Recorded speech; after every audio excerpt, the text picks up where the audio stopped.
Good morning guys, welcome back to my daily mini vlog series. আজকে তোমাদের সাথে share করবো একটা ছোট্ট ভ্লগে যে আমরা ক্যাম্পাসে কোথায় মুভি দেখি।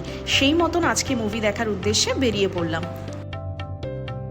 সেই মতো টেকনোলজি ফিল্ম সোসাইটি থেকে দুটো পাস নিয়ে মেট্রো ইন্দিনো দেখবো বলে ঢুকে গেলাম সোজা সিনেমা হলে। ও সিনেমা হল নয়, ওটা নেতাজি অডিটোরিয়াম বলা হয়, আর সাথে ঠিক সেই পুরনো আমলের মুড়ি চানাচুর।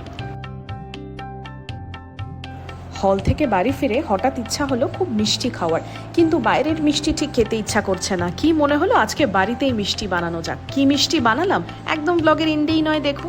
হোমমেড ছানা, সুজি, মিল্কমেড, এই তিনটি উপকরণ ঠিক লেগেছে আমার মিষ্টিটা বানানোর জন্য। ভালো করে বাইন্ড করা হয়ে গেলে একটা টিফিন বক্সের মধ্যে একটু ঘি গ্রিজ করে নেবে, নিয়ে তার মধ্যে এই বাইন্ডিংটা পুরো ভালো করে একটা প্যাট করে দিয়ে নেওয়ার পর একটা গরম জল নিয়ে তার মধ্যে বেক করতে রেখে দিলে।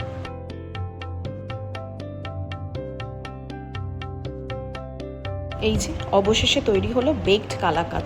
কিন্তু যতটা ভালো করতে পারবো ভেবেছিলাম ততটাও ভালো করে উঠতে পারিনি, বাট যেভাবে বানিয়েছে সেই প্রসেসটা কিন্তু সেম। তো তোমরা কেউ ট্রাই করতে চাইলে ডেফিনেটলি বাড়িতে ট্রাই করতে পারো, আর আমাকে এসে কমেন্ট সেকশনে একবার জানিয়ে যেও যে কেমন হয়েছে।